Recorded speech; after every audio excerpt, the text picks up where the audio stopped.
L'avion va bientôt se poser sur le sol écossais. C'est à Glasgow, ville la plus peuplée avec 600 000 habitants, que commence notre visite de l'Écosse. Capitale du commerce et de l'industrie de l'Écosse dès le XVIIIe siècle, puis au XIXe et XXe siècle, la ville entre en déclin en 1960 quand les chantiers navals ferment.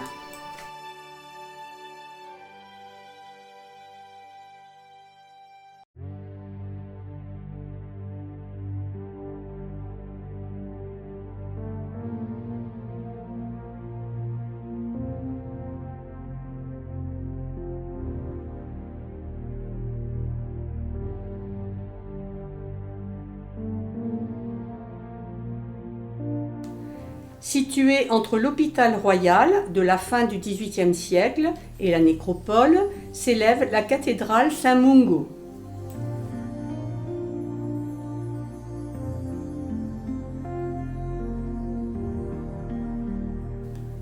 Bâtie au XIIIe et XIVe siècle sur une chapelle du VIe siècle, elle a été achevée au XVe siècle.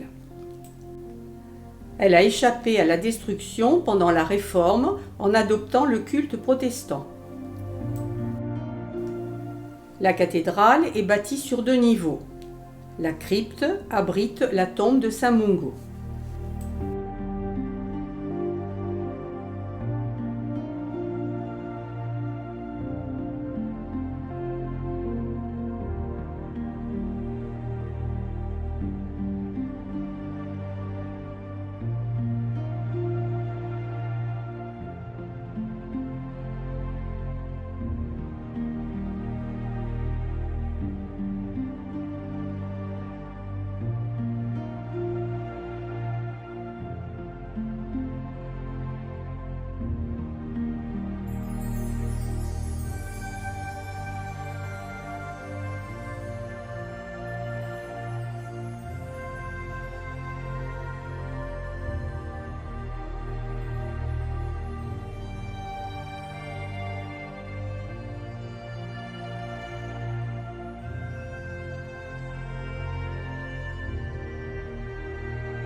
George Square est depuis la fin du XVIIIe siècle le centre de la ville.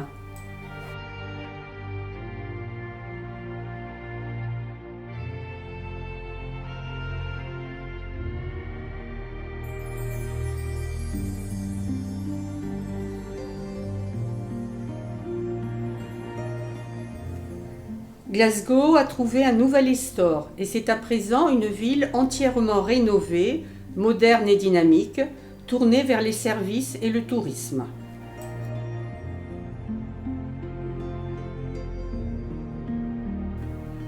À la place des docks, le long de la Clyde, de nombreux bâtiments modernes ont vu le jour.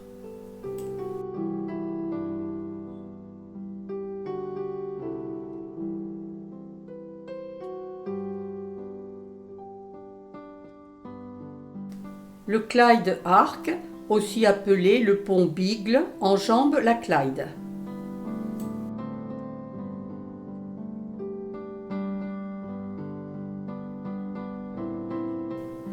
Quelques bâtiments anciens ont été sauvegardés, notamment la Haute Grue de 1931 qui rappelle le passé glorieux du port.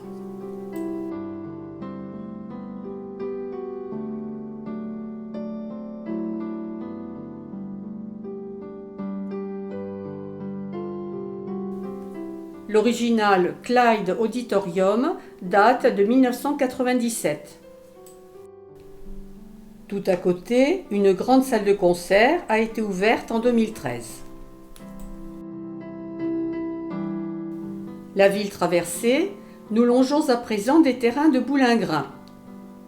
Le boulingrin, c'est la pétanque, mais avec des boules plus grosses et sur du gazon.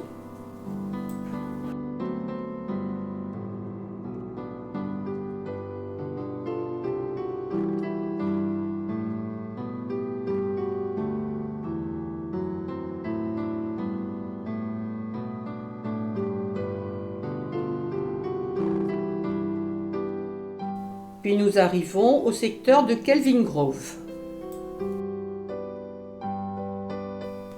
Installé dans un immense palais baroque en grès rouge, le musée de Kelvingrove, rouvert en 2006 après restauration, renferme des collections éclectiques.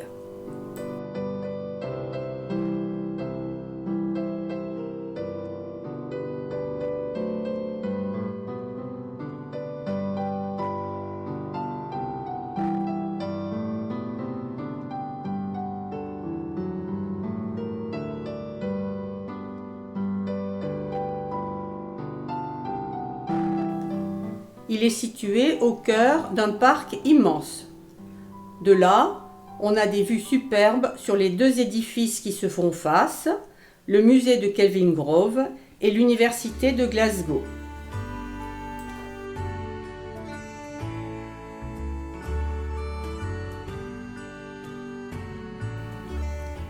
Nous arrivons dans le quartier de l'université.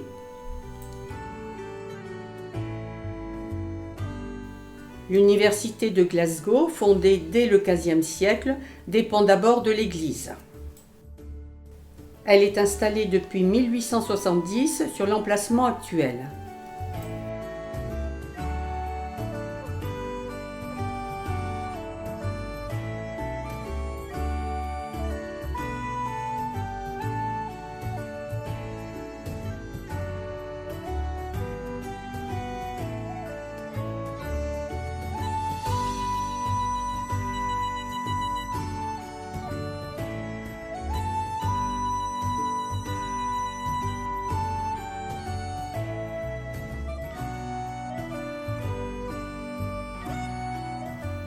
L'université s'est enrichie d'un certain nombre de bâtiments neufs.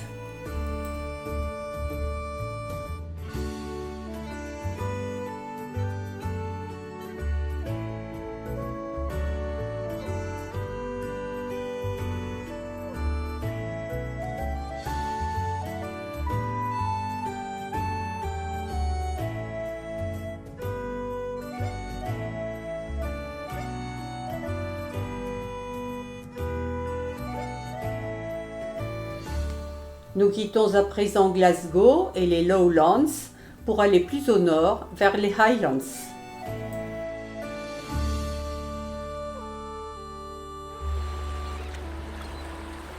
Le Loch Lomond, long de 35 km, jusqu'à 8 km de large, est le plus grand loch d'Écosse. Il constitue la plus vaste réserve d'eau douce de Grande-Bretagne. Il est encadré de belles montagnes ou bordé de nombreux rivages boisés.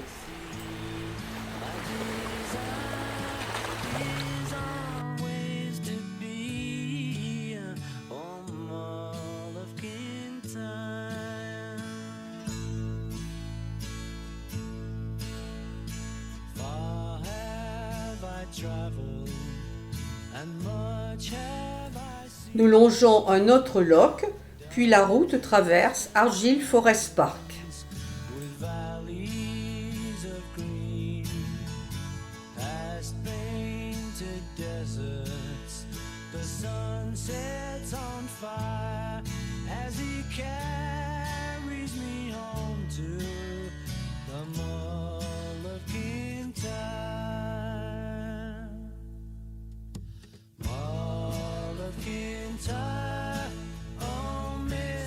Le col Rest and Be Thankful, malgré son altitude modeste de 262 mètres, offre deux splendides vues de part et d'autre du col.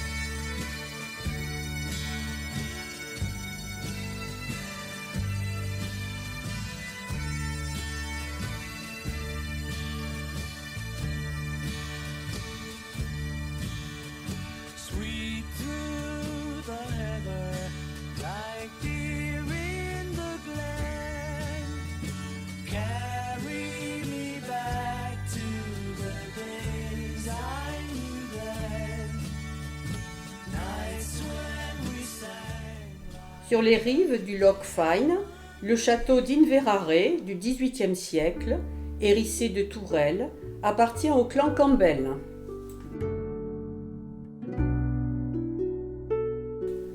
Il est entouré d'un joli parc fleuri.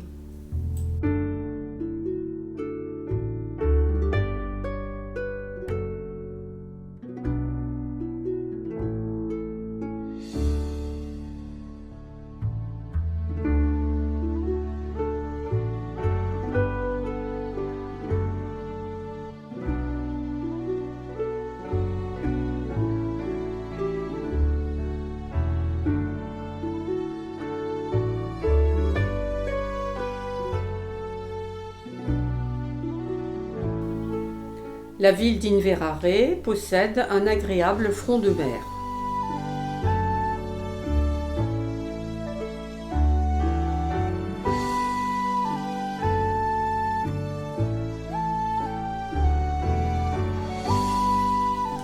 Sa rue principale est bordée de jolies maisons blanches.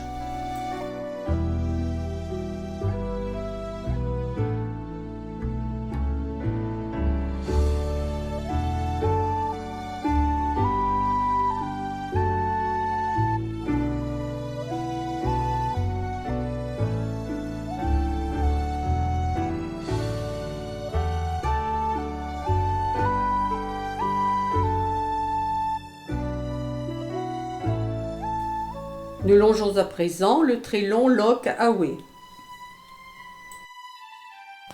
Depuis la route, on aperçoit le château Kilchurn du XVe siècle, la forteresse des Campbell.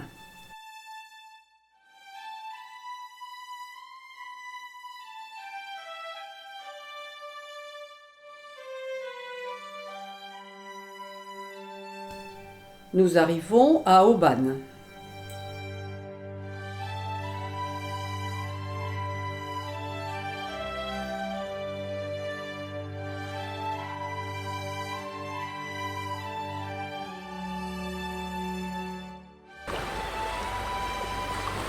Tôt le matin, le port est déjà animé. De là, part le ferry pour l'île de Mull.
Le temps clément permet de profiter de la traversée, d'observer les nombreuses îles ou îlots.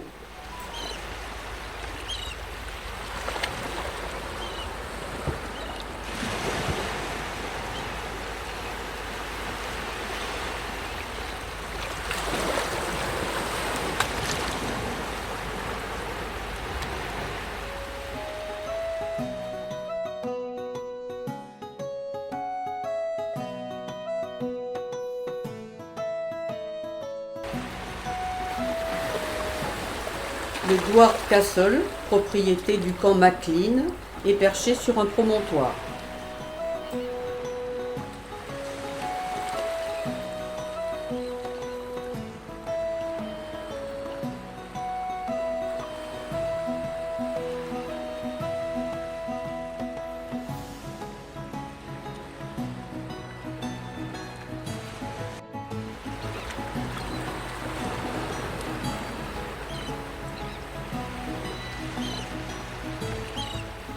Au loin s'élève la silhouette du Ben Nevis enneigé. Avec 1344 mètres, c'est le plus haut sommet de Grande-Bretagne.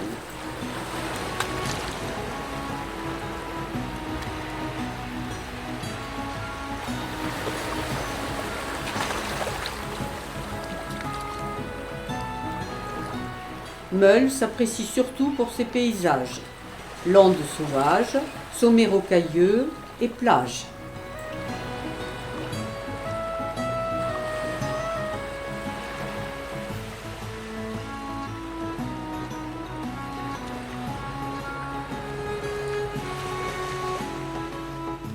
Il a fallu traverser l'île d'est en ouest pour gagner l'île d'Aiona.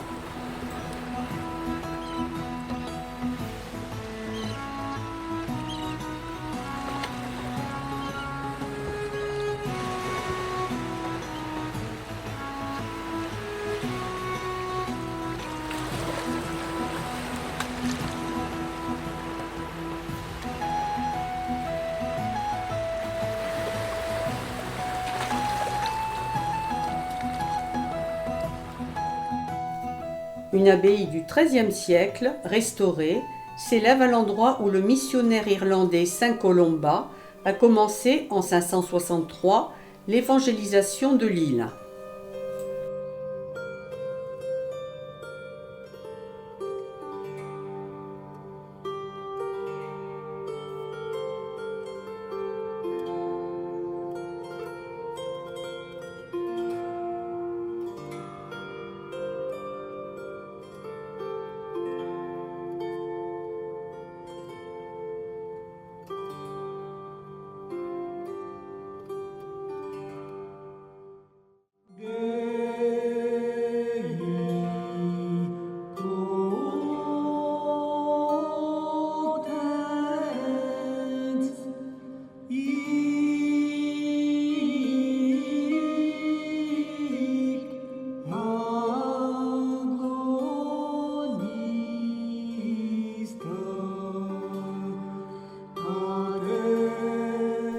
Le couvent est contemporain de l'abbaye.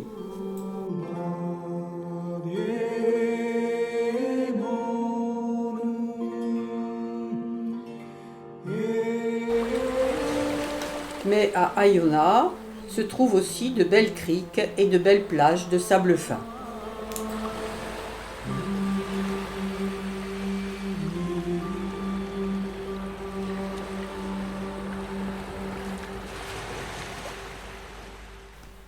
Retour en traversant l'île de Meule.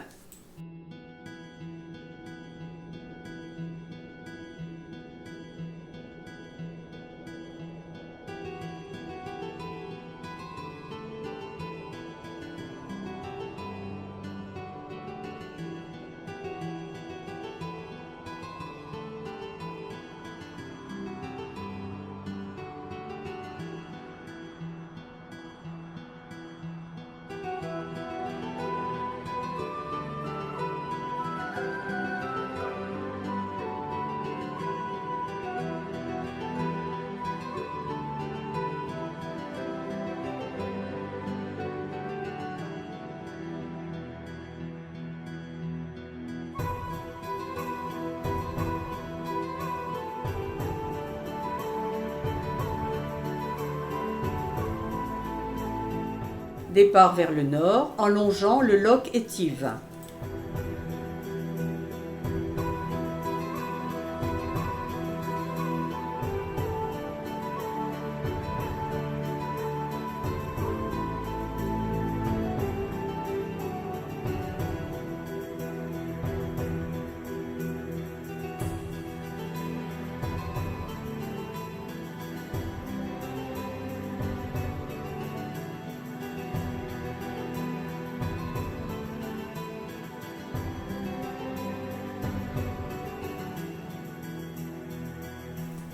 Nous voyons défiler prairies et forêts, puis nous passons à proximité des 8 écluses du canal calédonien.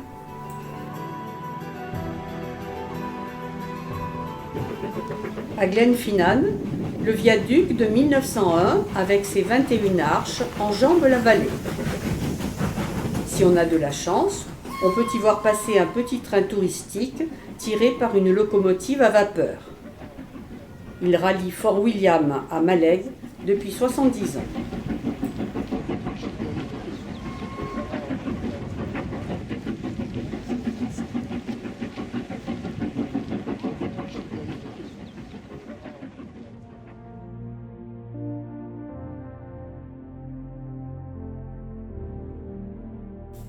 Dans un cadre splendide, à l'extrémité du loch Shiel, un monument a été élevé en 1815 à la mémoire des Jacobites durant le soulèvement de 1745.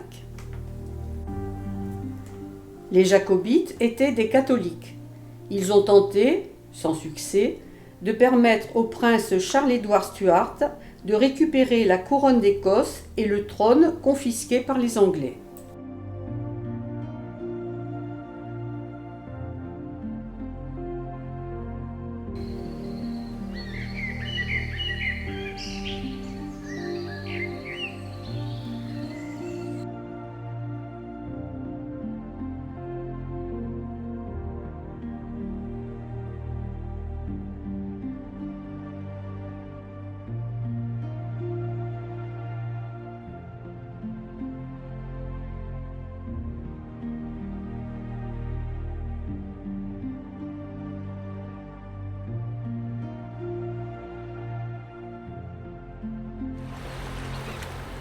Le ferry va quitter le port de Mallaig pour gagner l'île de Skye.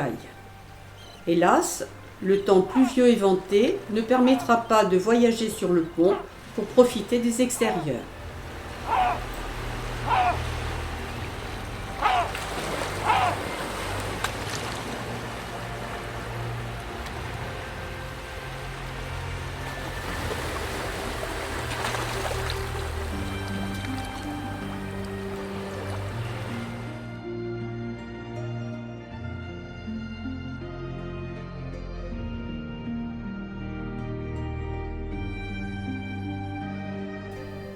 Le château d'Armadale, néo-gothique, en ruine, ne se visite plus. Il est entouré de jardins et de forêts superbes.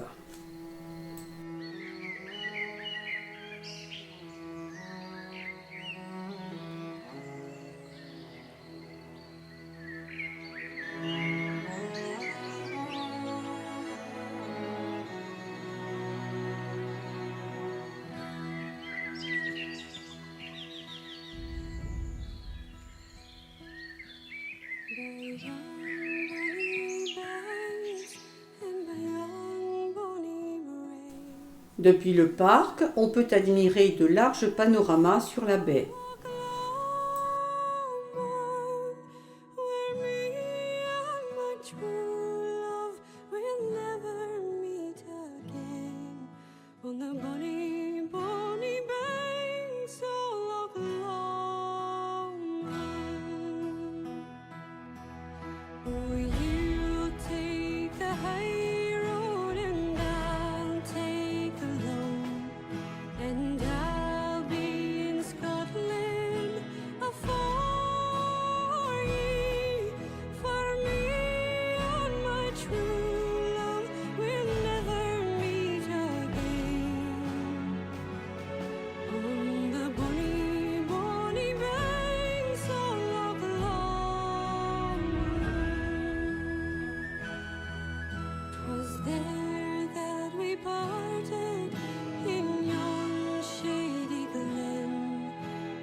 Nous nous dirigeons à présent vers le nord en longeant la mer.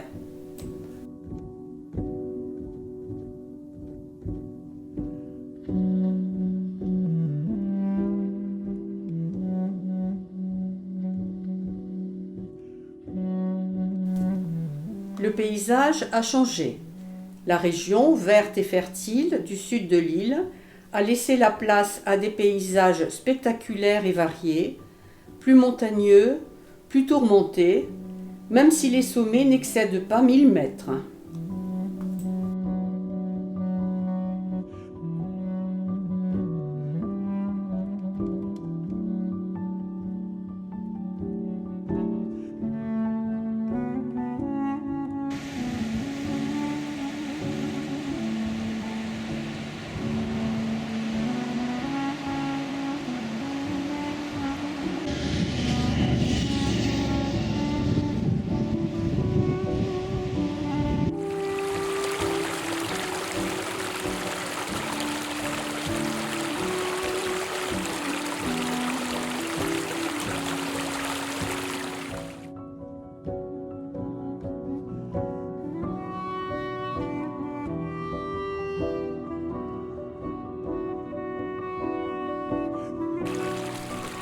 Une croyance populaire affirme que tremper son visage dans l'eau de la rivière confère une beauté éternelle.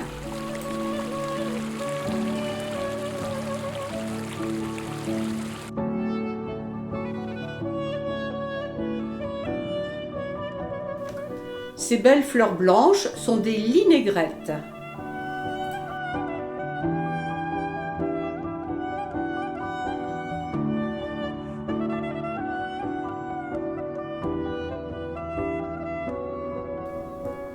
Portree est une petite ville très animée, située autour d'une baie abritée par 2 caps. Il ne faut pas manquer son pittoresque port bordé de maisons colorées.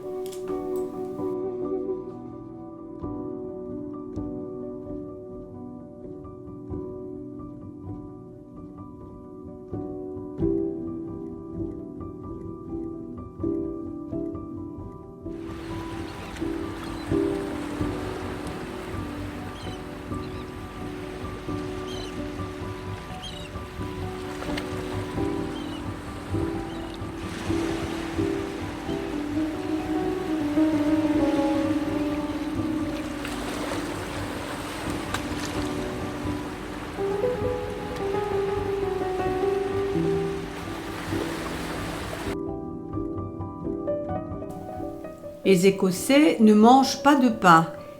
Il n'y a donc pas de boulangerie en Écosse. Celle-ci fait exception à la règle. Arrivés en ferry, nous quittons l'île de Skye par le pont qui, depuis 1995, la relie à la Grande-Bretagne. Elle est ainsi tout le temps accessible, ce qui facilite la vie quotidienne des habitants, parfois isolés quand le mauvais temps rendait la traversée en ferry impossible. Le pont est construit en 2 parties. Le château d'Eilean Donan est situé sur une île au confluent de 3 lochs. Cette forteresse du XIIIe siècle, abandonnée en 1719 après le soulèvement manqué des Jacobites, a été reconstruite au XXe siècle.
Les remparts extérieurs offrent de très belles vues sur les 3 lochs et les montagnes environnantes.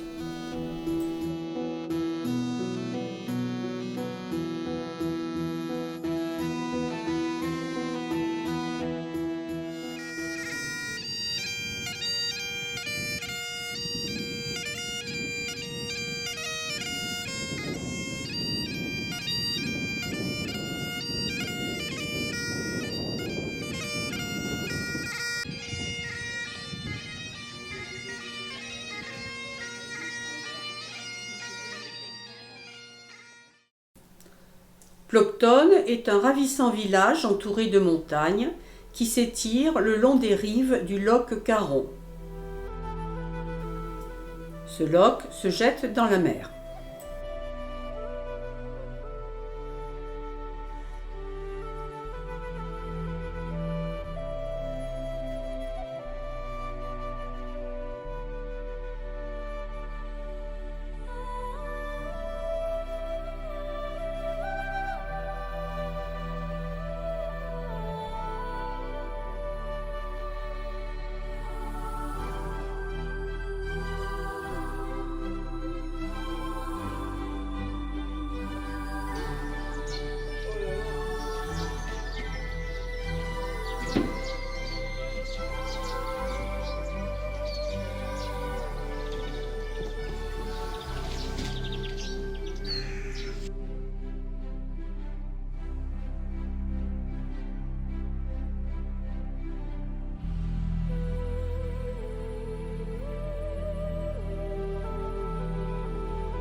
Après avoir longé le Glen Carron, nous arrivons à Strathpeffer, station thermale à l'époque victorienne.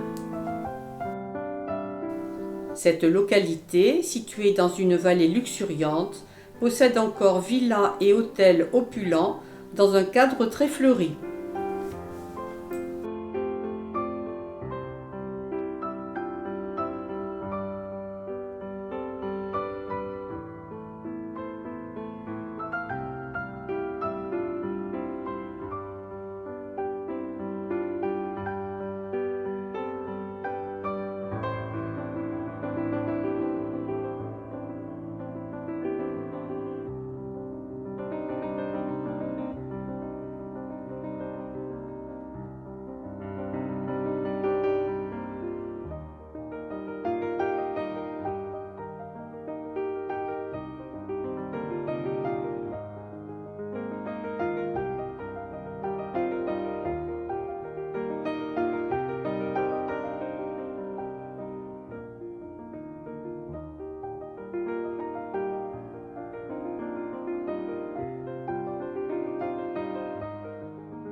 Le château de Dunrobin, fièrement dressé sur une colline qui domine la mer, était le siège ancestral des comtes et ducs de Sutherland.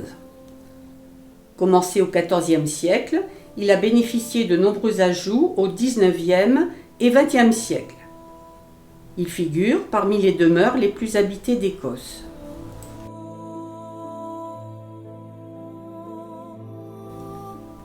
Les intérieurs permettent de voir comment vivaient les grands propriétaires terriens de la région. Ils abritent par ailleurs une belle collection de tableaux.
Depuis le salon, on peut avoir un premier aperçu du splendide parc et la vue sur la mer.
Dans la chambre de la nourrice se trouvait un petit berceau et un lit pour enfants plus grands. Au premier plan, une baignoire.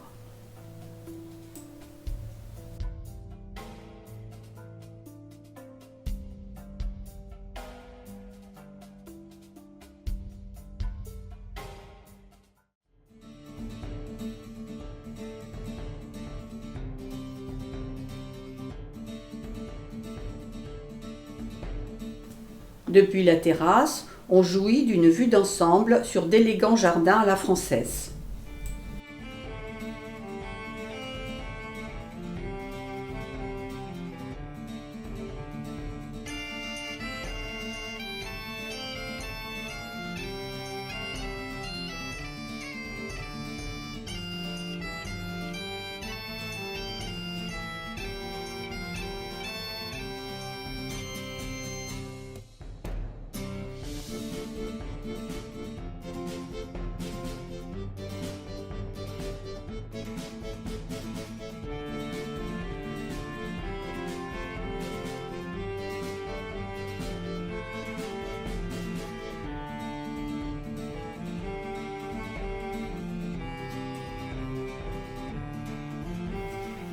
Une partie du parc est dédiée à des spectacles de fauconnerie.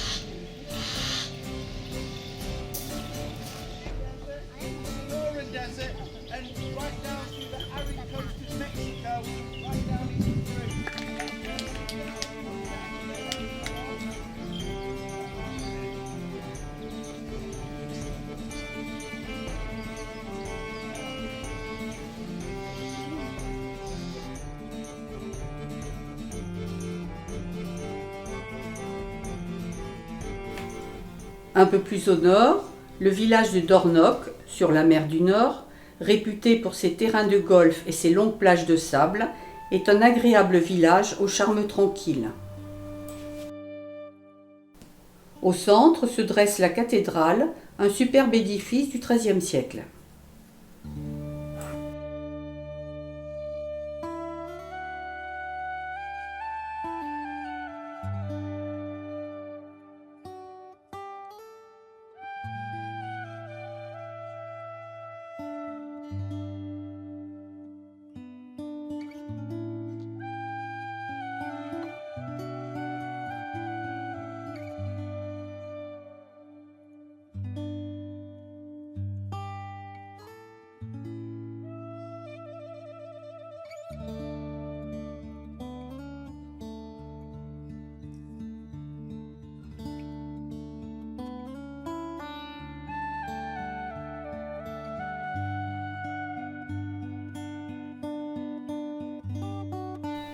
Une belle vue panoramique sur le Dornoch Firth.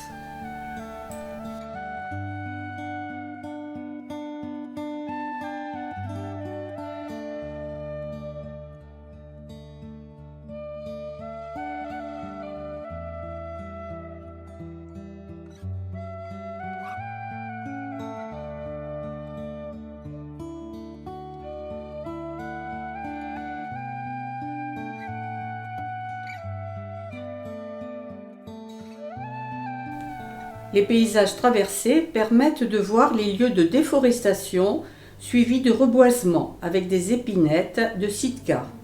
Ces arbres, devenus adultes dans 30 ou 40 ans, seront à leur tour abattus et remplacés.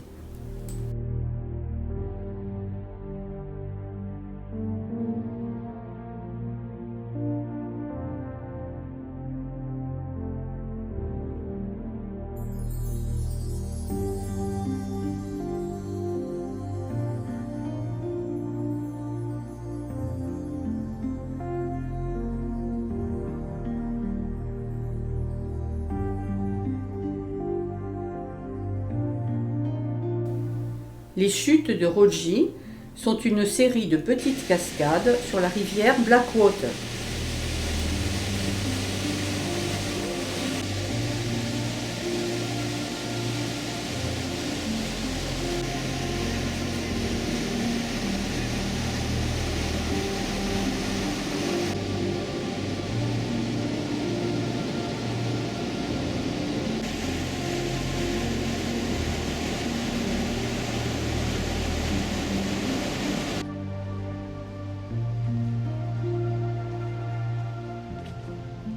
La route longe l'île Noire, qui est en réalité une péninsule dans l'estuaire de la Moray.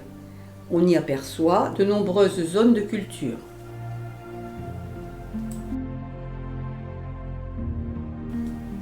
Impossible de visiter l'Écosse sans un arrêt dans une des quelques 150 distilleries de whisky.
Centre administratif des Highlands, Inverness est une ville dynamique et animée de 60 000 habitants.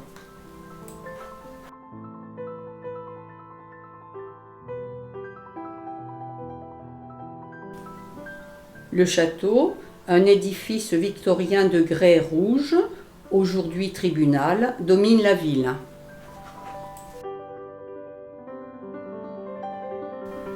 Des bâtiments religieux et d'élégantes résidences s'étirent le long de la Nesse qu'enjambent plusieurs ponts.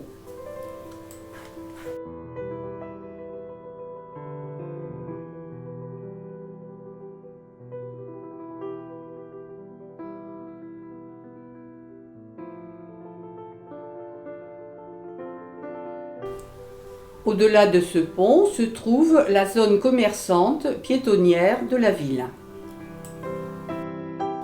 Victoria Market est un ancien marché couvert transformé en petit centre commercial.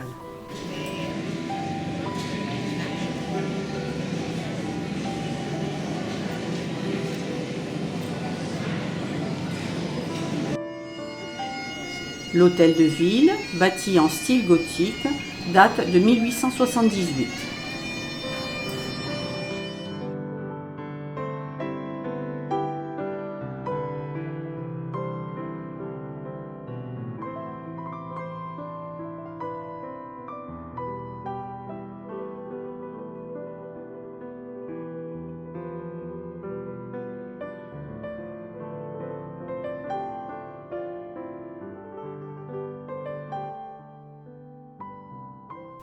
La cathédrale Saint-Andrew est du XIXe siècle.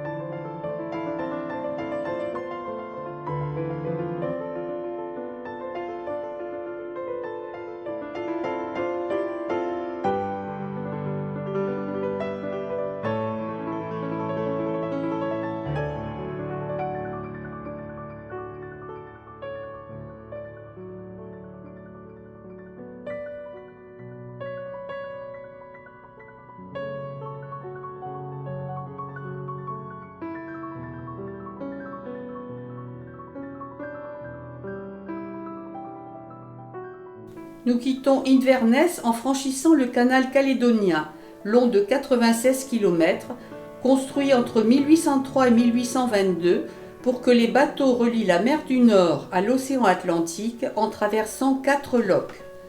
L'avènement du chemin de fer a aboli son essor.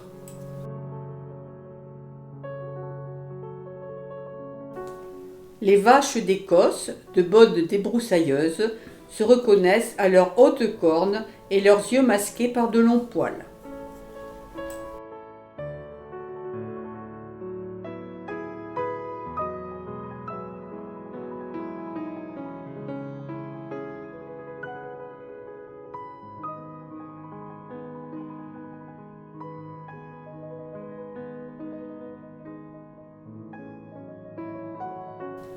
Les ruines du château d'Urquhart du XIIIe siècle dominent les eaux du Loch Ness.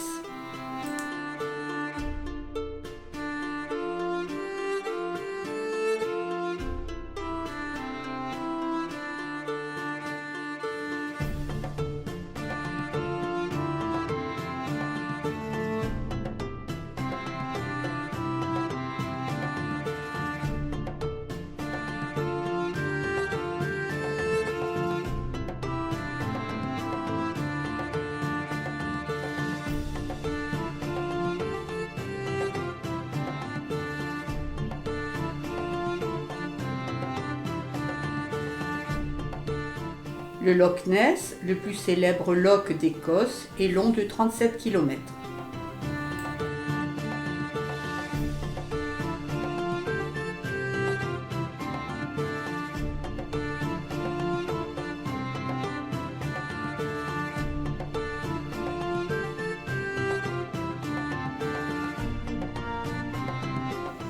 Au cœur du parc national de Cairngorms, le deuxième d'Écosse, dans le village de Carbridge, un pittoresque pont relie les deux rives de la rivière depuis 3 siècles.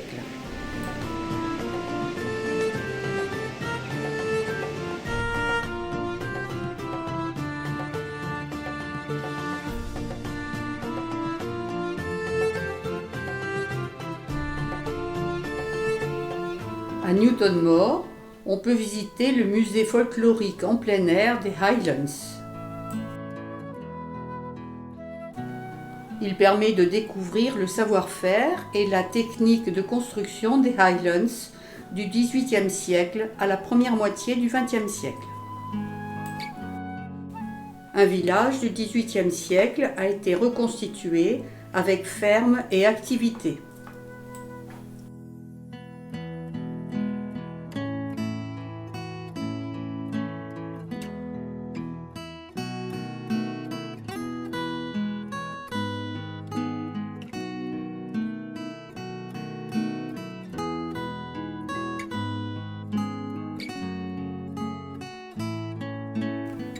Nous passons à présent à une période plus récente. Des ateliers de fabrication. Une école.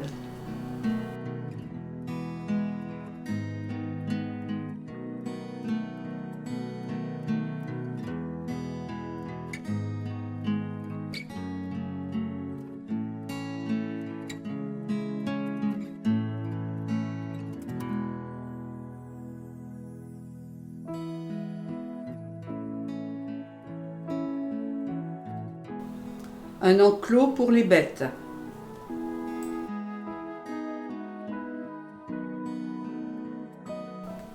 Une épicerie et tout à côté la poste.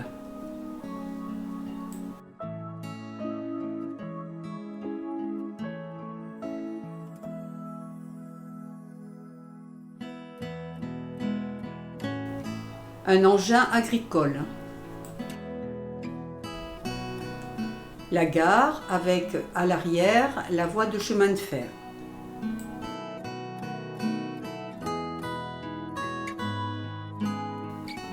Un bâtiment agricole avec habitation, laiterie et lieu pour les bêtes.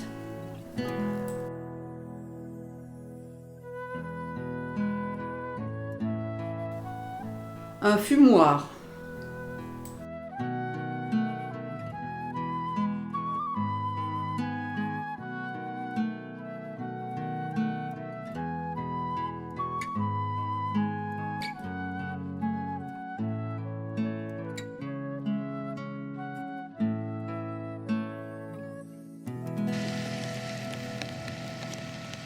Pitlochry était une station balnéaire particulièrement appréciée de la reine Victoria. Elle est devenue un centre touristique.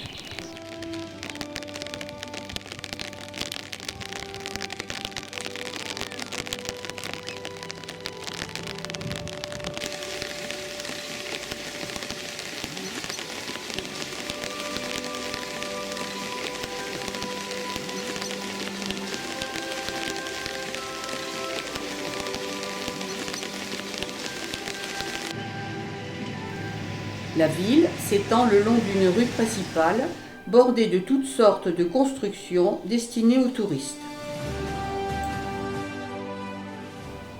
Avant l'arrivée à Édimbourg, nous franchissons à présent le Firth of Forth.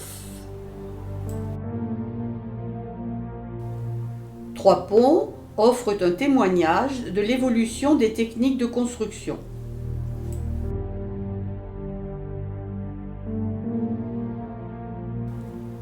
Le pont ferroviaire a été inauguré en 1890. Le pont routier voisin que nous avons emprunté était le plus grand pont suspendu du monde lors de son inauguration en 1964. Le Queens Ferry Crossing est entré en fonction en 2017.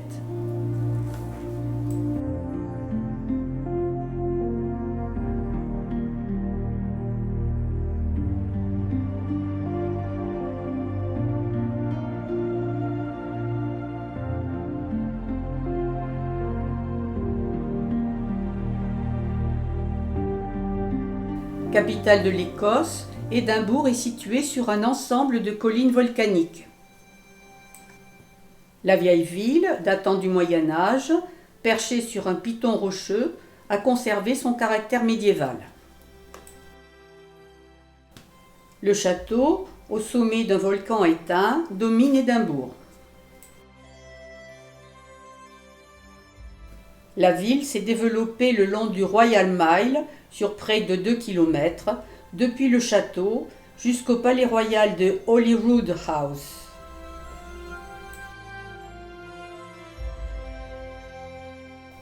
Au XIXe siècle a été édifiée la ville nouvelle en contrebas.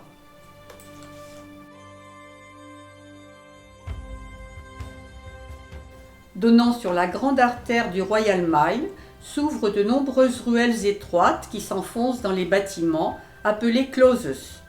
Certaines, comme celle-ci, donnent sur une cour intérieure.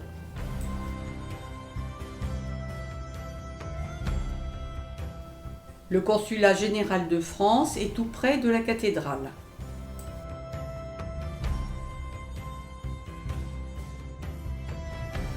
De culte protestant, la cathédrale Saint-Gilles, gothique, est dominée par une tour du XVe siècle.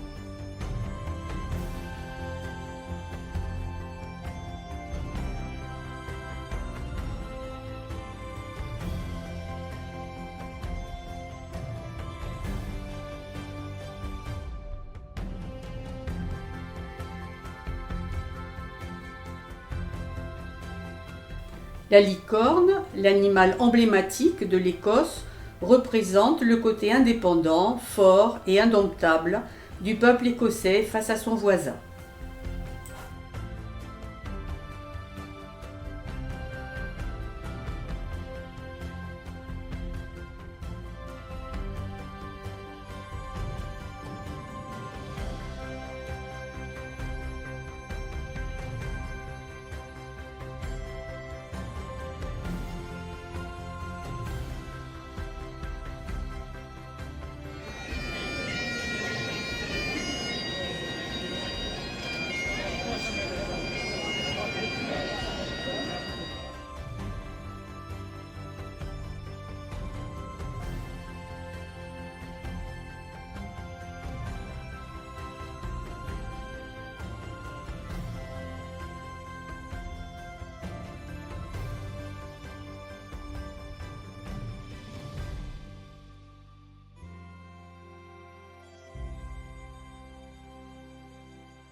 À l'extrémité du Royal Mile se trouve le nouveau Parlement écossais.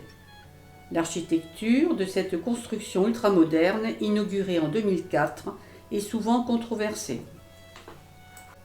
Juste en face, le palais Holyrood House sert de demeure à la famille royale britannique. Il a été édifié en 1498 sur les terres d'une ancienne abbaye.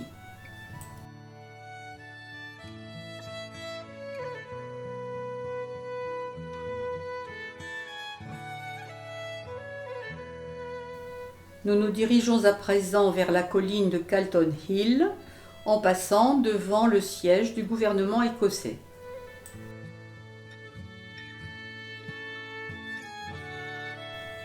Depuis la colline de Calton Hill, on peut profiter d'un beau panorama sur la ville et ses environs.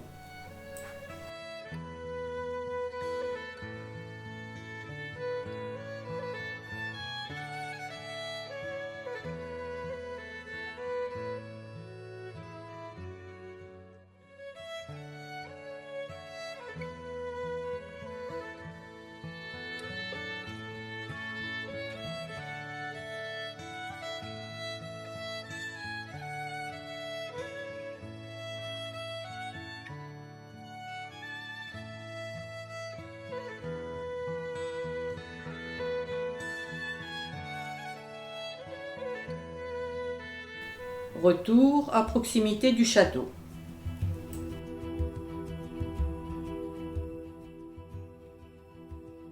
Le chien Bobby représente le symbole de la fidélité. Pendant 14 ans, il a gardé la tombe de son maître jusqu'à sa propre mort. Il a désormais lui aussi sa tombe dans le cimetière.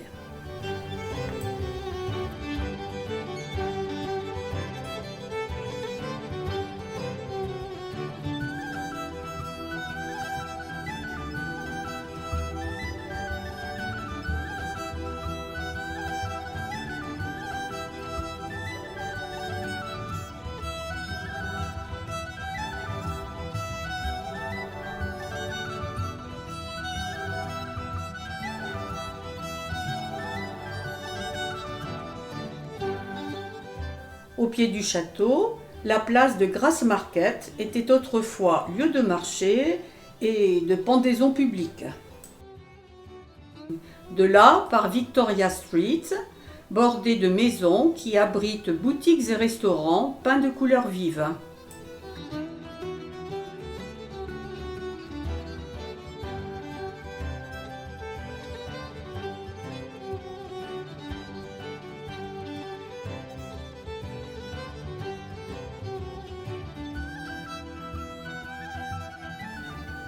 C'est devant la cathédrale que prend fin notre longue découverte pédestre d'Édimbourg. Là que se termine aussi notre circuit en Écosse.